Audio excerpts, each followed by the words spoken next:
अस्सलाम वालेकुम एवरीवन। आज मैं आप लोगों को दूंगी कर्ज़ जहाँ की लास्ट एपिसोड का ओवरव्यू।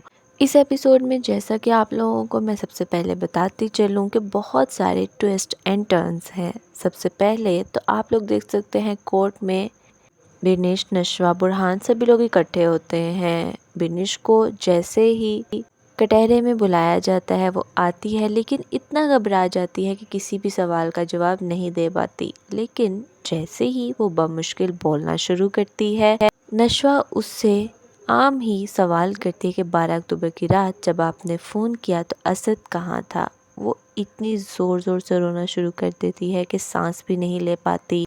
वहीं जब अपनी नज़र वो अम्मार पर दोहराती है तो अम्मार भी वहीं पर बैठा होता है, लेकिन वो भी आंखों में आंसू लिए बैठा होता है। साथ ही साथ वो रो रहा होता है, अपनी बहन की तरफ देख रहा होता है कि इतने में कोई उससे सवाल करता। वो कहता है, जज साहब मैं कोई बात करना चाहता हूँ।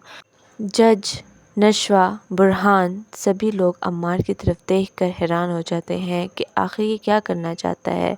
वो वहीं बैठे बैठे अपना इतराफ़ जुर्म कर लेता है। जज साहिबा भी उसे कहती हैं कि अम्मार आपको जो भी बात करनी है आप यहाँ कटहरे में आकर कीजिए। अम्मार की माँ, बाप, बहन सभी एक दूसरे का मुंह देखने लग जाते हैं। सबसे ज़्यादा तो उसका बाप हैरान होता है कि मेरे बेटे ने इतनी जल्दी इतराफ़ जुर्म क्यों कर लिया। जैसे ही अम्मार कटहरे में जाता है तो नशवा इससे पहले कि उससे कोई सवाल करती, उसे इतनी नौबत ही नहीं आई थी कि वो उससे कोई सवाल पूछने देता।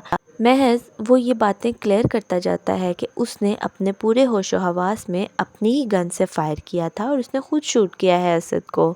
इवन वो माहीन केस जैसे ही उसकी बात होती है तो वो भी इतराफ़ कर लेता है, लेकिन जज साहिबा कहती है कि इसकी डिटेल्स की तरफ हम बाद में जाएंगे, सबसे पहले तो हम ये जो असद केस है इसी पर डिटेल्स लेंगे। जैसे ही अम्मार खुद ही हर बात का इतराफ़ कर लेता है तो बुरहान भी चुप करके बैठ जाता है। बेज़ाद पेशी ख़त्म होने के बाद जैसे ही बुरहान के पास आता है और कहता है कि हमारी तो डील हुई थी कि तुम मुझे मेरा बेटा दोगे और मैं तुम्हें नशवा दूंगा, लेकिन तुमने क्या किया। अब मैं ये डील ऑफ करता हूँ और इसका तुम्हें बहुत ही बड़ा खमियाजा भुगतना पड़ेगा। जैसे ही वो ये बात करके मुड़ता है तो पीछे ही नशवा खड़ी होती है। नशवा वो सभी बातें सुन लेती है और बहुत ही ज़्यादा हैरान होती है कि ओह, बुरहान जिससे वो ये सब एक्सपेक्ट ही नहीं कर सकती थी उसने ये डीलिंग की है।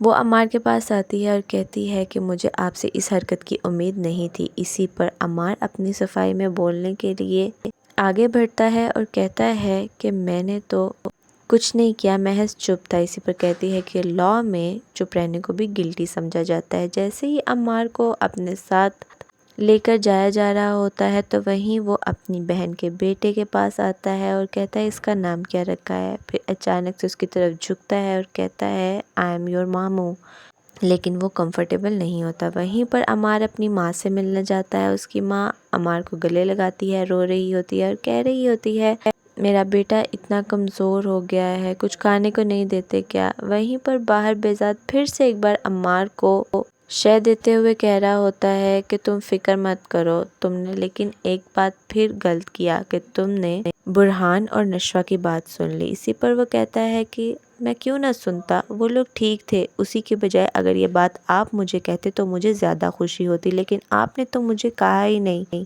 कि मैं अपना इतराफ़ जुर्म खुद करूं।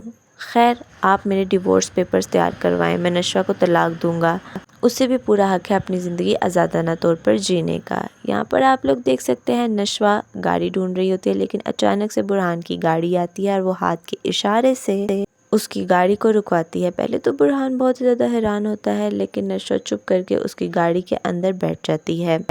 दोनों बिल्कुल चुपचाप एक दूसरे के साथ बैठे होते हैं, लेकिन जहन में कई सवालात चल रहे होते हैं। वहीं जहां अम्मार गाड़ी रोकता है तो नशवा कह रही होती है आपको ये सब कुछ नहीं करना चाहिए था, एटलीस्ट आपको मेरे बारे में कुछ सोचना चाहिए था। मेरे बारे में ना सही, आप खुद के बारे में कुछ सोच लेते हैं। जहन में बहुत सारे सवाल पैदा होते हैं, लेकिन फिर भी आप खुद से कोई कानून नहीं बना सकते। इसी पर बुरहान कह रहा होता है कि ठीक है, मैं अपने हर किए हुए की माफ़ी दिल से मांगता हूँ, मैं शर्मिंदा हूँ, मुझे ऐसा नहीं करना चाहिए था। मैं तहे दिल से नशवा मैडम आपसे माफ़ी मांगता हूँ। खैर, इन दोनों की भी आपस की तल्खियाँ दूर हो जाती हैं, गलत फहमियाँ दूर हो जाती हैं और दोनों एक दूसरे से ढेर सारी बातें करने के बाद यूं हाथ में हाथ डाले खड़े हो जाते हैं और एक दूसरे की तरफ बहुत ही खुशदिली से देख रहे होते हैं। हम टीवी के मज़ीद अच्छे ड्रामास देखने के लिए मेरे चैनल से बने रहिएगा। मैं आपको मज़ीद अच्छे ड्रामास से अपडेट करती रहूँगी। तब तक के लिए मेरे चैनल को like, comment, share and subscribe करना मत भूलिएगा। मिलते हैं नेक्स्ट किसी अच्छे से वीडियो में। तब तक के लिए मुझे दीजिए इजाज़त। ओके, अल्लाह हाफिज़।